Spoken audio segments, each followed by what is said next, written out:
Start. Good evening, everyone. My name is Krupa, and I am a nutritionist working at Oasis Fertility. And I welcome you all to session two of trying to get pregnant, then eat these. In my last session, I was talking to you about three important nutrients, which were folic acid, iron, and zinc. Now, today, I want to discuss with you about three more super nutrients which are very, very essential and critical when you are trying to get pregnant. So, today we will focus on the fourth nutrient, which is vitamin C. Fifth one would be vitamin D, and the sixth one is going to be vitamin E. I have followed the chronological order because it's easy for you to remember vitamin C, D, E like A, B, C, D, E. Yeah. So we will quickly move on to vitamin C. So, in terms of a pregnancy and in terms of conception and fertility health, why is vitamin C important? We know vitamin C has a lot of functions in our body, but when you're trying to get pregnant, what role does vitamin C has? So let's understand that first. Vitamin C basically increases serum progesterone levels. So most of the times when you start your journey at a fertility center, the clinicians or the experts would put you on some kind of vitamin C. And it also induces ovulation in some women. This is a documented study only among some women. So that's why I have said it induces ovulation in some women. And it also enhances effect of certain drugs used for infertility treatments. So from the drug therapy point of view, and from ovulation point of view, and also from your hormonal point of view, vitamin C becomes very, very important. Let us quickly see what are the foods which are very rich in vitamin C. I'm sure at home, your grandmoms and your neighbors would have given you many, many recommendations and advices when it comes to including vitamin C in your food. So let's understand, is it really true?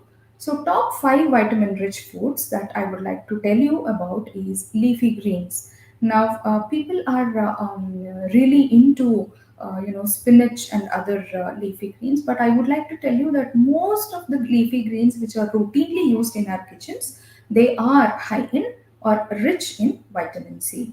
But then the quantity or the amount of these leafy greens you consume also matters. So most of the times, what I do when women with fertility treatments come into my consultation, I put them on recipes which are which is a big dose of leafy greens. For example, there's a difference between eating a dal with some leafy green vegetables, but a sabzi or a palya which is made out of only leafy greens. A palya would give you a lot of amount of leafy greens, and so I would recommend, if you are trying to get pregnant and trying to get a dose of vitamin C, try eating these leafy greens or leafy green vegetables at least 3 or 4 times in a week. And the variety doesn't matter. Most of these leafy greens contain vitamin C.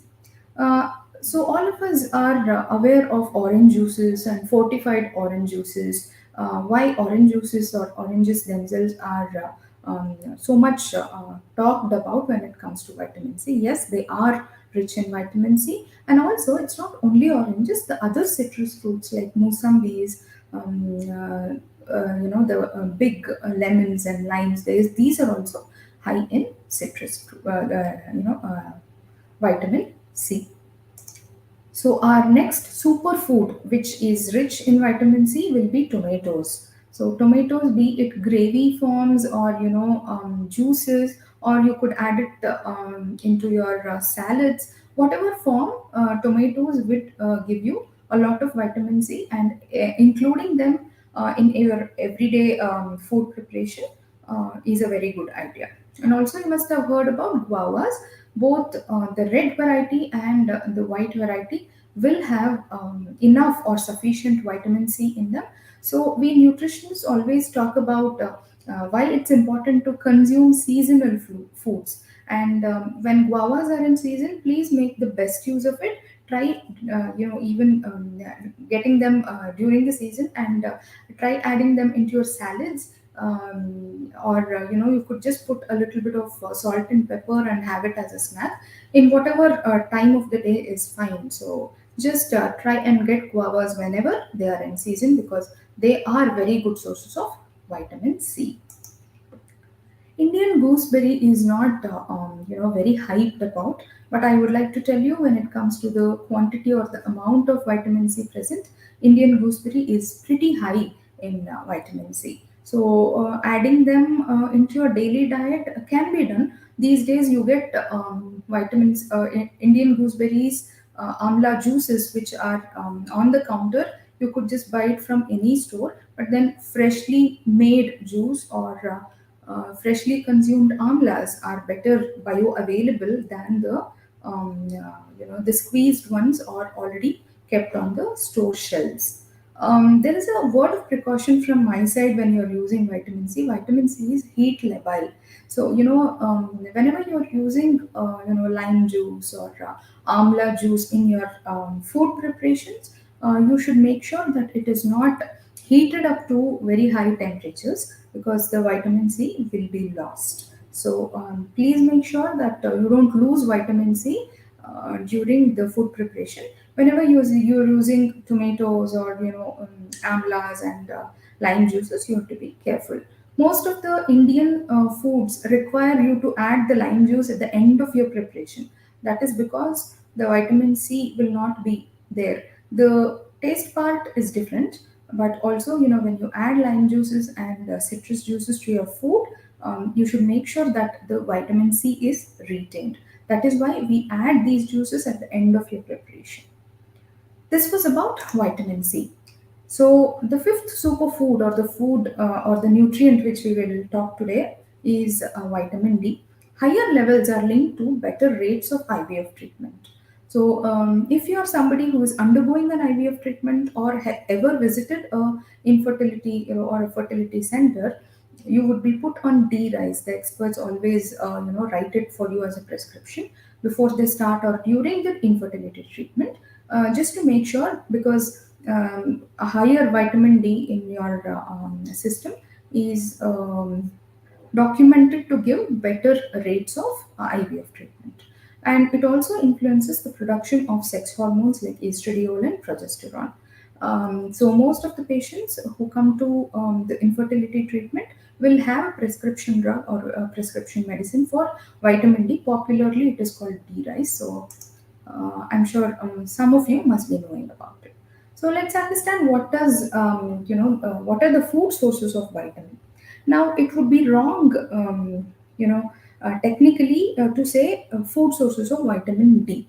I should say it is the food sources of vitamin D3, because there's various forms of Ds, and D3 is something which is present in our foods to considerable amounts. So, what are these foods? These are oily or fatty fish like sardines and salmons. Salmons are not very popular in India.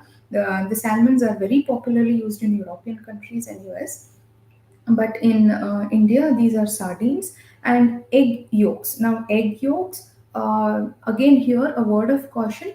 Although egg yolks are great sources of vitamin D3, it's not recommended for you to eat egg yolks daily, even if you're undergoing an IVF treatment. So, because they are packed with calories, also because this is an animal product, you also get to eat cholesterol. So, you will be consuming considerable amount of cholesterol. So be careful and make sure that you eat whole egg rather than egg yolks only. Even then, vitamin D3 will be available. Mushrooms, various forms of mushrooms, packed and sold or cleaned, can be used as a part of your daily food. Mushrooms are also a source of vitamin D3. Now, fortified orange juices are not very popular in India, because fortification as a technology has not clicked, yet in India. But then, orange juices which say, or on the packet, if it says fortified with vitamin D3, then they definitely are coming with some amount of vitamin. And also here, I would like to emphasize on a point: whatever form of vitamin D3 you eat from food, it's very important for you to expose yourself to some sunshine. So, if there are kids who are growing up at home, if there are pregnant women who are undergoing, who are in their first and the second trimesters, we encourage them to take a walk before it is too sunny outside, because vitamin D is something which gets activated only when there is sunshine. It's also called sunshine vitamin very popularly. So whatever form you eat in food, it's important for you to expose yourself to some of the good sun, which is before it gets too sunny. So it's important to take brisk walks, or short walks whenever it's pleasant, and whenever you can afford to go out. The last one is about vitamin E. So, why am I talking about vitamin E? Like vitamin C and D, this also has a very important role in fertility health, basically because it protects all reproductive cells, and it may improve endometrial response. Now, endometrial response is something which is of very great importance. It is basically the ability of fertilized egg to implant itself in the uterine wall properly, and this is a function we would want to happen as a part of your IVF treatment. So, vitamin E also plays a very important role. So, what are the food sources of vitamin E? Now you can see all the nuts and the oil seeds. We call sunflower seeds as an oil seed because it contains vitamin E. And the list also has almonds and peanuts. So there are, you could ask me, how can we use sunflower seeds in our daily life? Now people are used to chewing these seeds as a snack, or when you're just going out, you could just have a teaspoonful of it, chew it, and start your day whenever you're stepping out for your office, or just starting to drive your car. So those are the times you would not spend too much time on eating sitting down. Those things are not required, so you can easily chew these seeds, and do not forego 1 teaspoonful per day of these seeds. So moderation is the key. Almonds also, it's not always necessary to consume almonds, almonds. There are various ways of making almond milk these days, or almonds can be added, or just dried and powdered and added into your daily milk intake. This is something I very often give are pregnant, or people who are trying to conceive.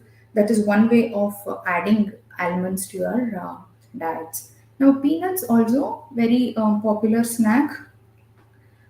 In whatever, they could be eaten fresh, they could be eaten roasted, they can be spiced up and eaten, they can be added to your salads, and themselves can be peanuts, added a little bit of vegetables here and there, they can make a nice snack or a chaat.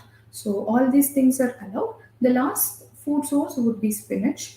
Spinach also has vitamin E. So, leafy green vegetables are superfoods. Oil and oil seeds, nuts are also superfoods of today, and especially when it concerns the fertility health, vitamin C, vitamin D, and vitamin E are all three very very important. So, with that, I would like to end the presentation, and you can ask me if you have queries.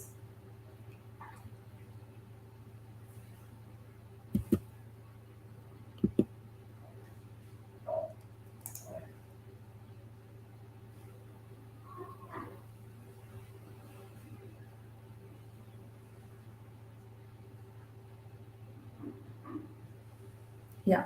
Like I said in my first, there's a question: what nutrients do I need when I'm trying to get pregnant? Like I said in my first session, I have covered folic acid, iron, and zinc, the top three nutrients which you would require.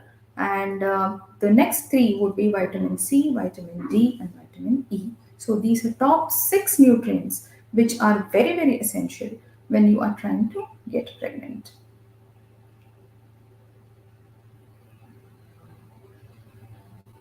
What should I eat when I'm ovulating to get pregnant? Um, Ovulation is a phase where proteins become very important, but do not overdo proteins. Like there is no need to load up on proteins. But if you are somebody who is a non-vegetarian, please continue to be a non-vegetarian, because there is a lot of myth going around saying that do not eat non-vegetarian food when you're trying to get pregnant or during pregnancy. But then I would say a moderate amount of protein, although it's not 2 grams per kg body weight, 1.2 grams per kg body weight would be required. So it's important to eat things like fatty fish, egg whites, and skimmed milk, almonds. These are the things you should eat when you are ovulating and trying to get pregnant. What foods are good for fertility? Like I said, number one, try to think about colors. The more colors there are in your plate, the more nutritious food you are eating. And number two, cut down on junk.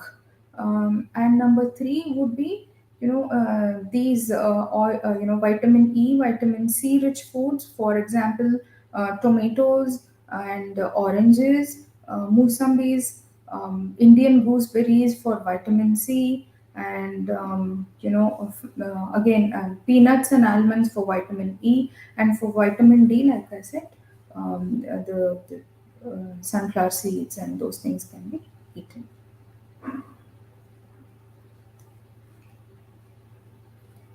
All vitamins are required to improve egg quality. So it's the whole picture. And when it comes to food, you don't have an option to separate nutrients and eat them. So it's a package deal.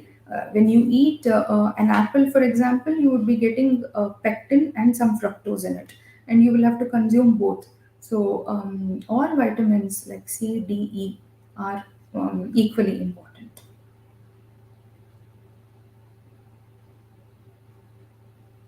Omega 3 in the form of fatty fish, like I said, sardines. And sometimes when that is not enough, and we find that omega 3 will need a push during fertility treatment, there can be supplementation through medication with capsules. Otherwise, the food source is the best. Omega 3 fish is the best source, so you can still eat fish. Try to make sure that you're not frying the fish, because it will add to the calories. Otherwise, if you are eating it in the gravy form, or regularly consuming it as a part of your diet, we definitely don't say a no to it. Just make sure you don't eat a lot of masalas in it, because during fertility treatment, if there are drugs and a lot of masalas in your food, then you might end up having a little bit of heartburn, or acidity, or constipation. So apart from masalas, it's okay to consume fish for omega 3.